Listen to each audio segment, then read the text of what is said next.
आपको पता है गोयनका जी इस वक्त क्या सोच रहे होंगे? पिछले साल जो केएल राहुल के साथ लड़ाई हुई थी उसको याद करते हुए क्या सोच रहे होंगे? भैया मेरा मुंह से निकल गई, मेरी जबान टूट गई यार। मेरा नाम है रौनक, रणतंत्र देख रहे हैं आप। नमस्ते एंड वेलकम। सूत्रों के हिसाब से गोयनका जी ये भी कह रहे हैं क्या, तो इतना लाइफ खराब हो गया है। जबकि ऋषभ पंत गोयनका जी की टीम में आने के बाद ये कह रहे हैं भाई यहाँ पे क्या हो रहा भाई, ये कहाँ फंस गया भाई मैं। जबकि लखनऊ के फैंस का कोई रिएक्शन ही नहीं है। लखनऊ के फैंस वो हो चुके हैं जो मुन्ना भाई एमबीबीएस के आनंद भाई थे, यानी सब्जेक्ट कुछ भी महसूस नहीं कर पा रहा, क्योंकि सब्जेक्ट की टीम आईपीएल से बाहर होने वाली 5वीं टीम बन गई। लखनऊ वालों को लग रहा होगा इस टीम को सपोर्ट करने से अच्छा तो ये था कि हम लुलु मॉल जाकर एसी की हवा खा लेते। गजब बेइज्जती है। केएल राहुल के फोन पर अगर परसों 48 मिस कॉल पड़ी होगी ना सेंचुरी मारने के बाद, तो ऋषभ पंत की परफॉर्मेंस के बाद आज सुबह 148 मिस कॉल आई होगी गोयनका जी की तरफ से। आप खुद सोचो भाई, ऋषभ पंत ने 12 मैचों में 135 रन बनाए हैं, 12 के एवरेज और 100 के स्ट्राइक रेट से। ऐसे में लोग अगर उनके रन को 27 करोड़ से डिवाइड करके हर रन की वैल्यू निकाल रहे हैं तो उनको कैसे कोई रोक लेगा बताओ। खैर गोयनका जी का तो भारी लॉस हो गया, लेकिन आपका लॉस ना हो इसके लिए मैंने डिस्क्रिप्शन में प्रोबो ऐप का लिंक डाला है। जी हाँ, 4 करोड़ से ज्यादा यूजर्स अपनी नॉलेज और स्किल से डेली रिवॉर्ड जीत रहे हैं। लीगल स्किल बेस्ड गेम है और बेटिंग ऐप नहीं है प्रोबो, याद रखना।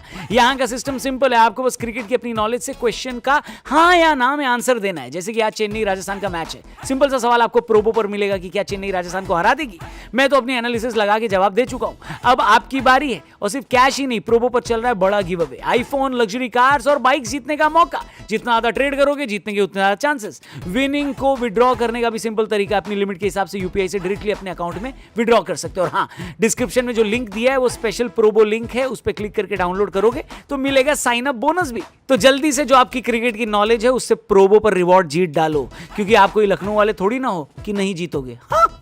अबे साले, कल बेचारे लखनऊ वाले टॉस भी नहीं जीत पाए और पहले बैटिंग करने आना पड़ा, लेकिन मिशेल मार्श और मार्करम ने शुरुआत बढ़िया दे दी थी। एक वक्त पर उनको लगा होगा कि अच्छा ही हुआ टॉस हार गए। आप खुद सोचो, 10 ओवर में 115 की ओपनिंग पार्टनरशिप, इतनी बढ़िया पार्टनरशिप के बाद तो लखनऊ वालों को कम से कम 225 तो बनाने ही चाहिए थे। लेकिन पहले विकेट गिरने के बाद ऋषभ पंत ने सोचा कि बेस बना दिया गया है, खुद को प्रमोट करके फॉर्म में वापस आ जाता हूं।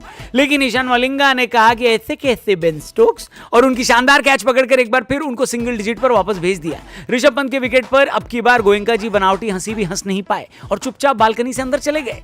हैदराबाद वालों ने यहां से बढ़िया कमबैक किया और टारगेट जो उनकी पहुंच से बाहर होता जा रहा था उसको निकोलस पूरन के थ्रेट के बावजूद वापस खींच लिया। जबकि कप्तान कमिंस से कैलकुलेशन मिस्टेक हो गई थी और उनका आखिरी ओवर नीतीश कुमार रेड्डी को देना पड़ गया। लेकिन इस ओवर में पूरन, शार्दुल ठाकुर और अब्दुल समद का विकेट आ गया। लखनऊ वाले 205 बना पाए। सच बताऊं तो 206 का टारगेट भी अच्छा था लखनऊ के ग्राउंड के हिसाब से। ऊपर से ट्रेविस हेड को कोविड हो गया था, इसलिए हैदराबाद को नई ओपनिंग जोड़ी के साथ आना था जो कि फेल हो गई। ऐसे में लखनऊ को ये वाला मैच जीत जाना चाहिए था यार। लेकिन लखनऊ की उम्मीद पर गन्ने का जूस फेरने आ गए शर्मा जी के लड़के अभिषेक। कुटाई नहीं, उनने कंबल कुटाई करी है। जी हाँ, 20 गेंदों में 59 बना दिए। रवि बिश्नोई को 4 गेंद पर 4 छक्के लगा दिए। लेकिन इतना एंटरटेनमेंट अभिषेक शर्मा की बल्लेबाजी में नहीं था जितना एंटरटेनमेंट उनके आउट होने के बाद मिला। हुआ ये कि दिग्वेश राठी ने अभिषेक शर्मा को आउट करके अपनी नोटबुक सेलिब्रेशन कर दी। ये देखकर अभिषेक भड़क गए। उनने 2-4 हिंदी के वातानुकूलित शब्द सुना दिए। मैं कोई लिप रीड करने वाला इंसान नहीं हूं, लेकिन अभिषेक शर्मा के एक्शन को देखकर लग रहा था कि उन्होंने दिग्वेश राठी के बाल पकड़कर उनको मारने की बात करी है। राठी भी खाली खेल लखनऊ से रहने वाले तो दिल्ली गई हैं। उन्होंने भी जमकर अभिषेक से बहस करी। लेकिन दूसरी इनिंग में हमको एंटरटेनमेंट के नाम पर खाली कलेश देखने को मिला, क्योंकि अभिषेक शर्मा जाते आते ये मैच एक तरफा करके जा चुके थे। इसके बाद तो खाली फॉर्मेलिटी थी। हैदराबाद वालों ने बड़े अच्छे से पूरी कर दी है फॉर्मेलिटी। न्यूज मीडिया में यह बताया जा रहा था कि गोयनका जी ने 3.5 करोड़ रुपए का मंदिर में सोना चढ़ाया था और मन्नत मांगी थी कि उनकी टीम प्लेऑफ में क्वालिफाई कर जाए। इस हिसाब से तो उनका टोटल नुकसान 30.5 करोड़ का हो गया। नहीं, तू समझा?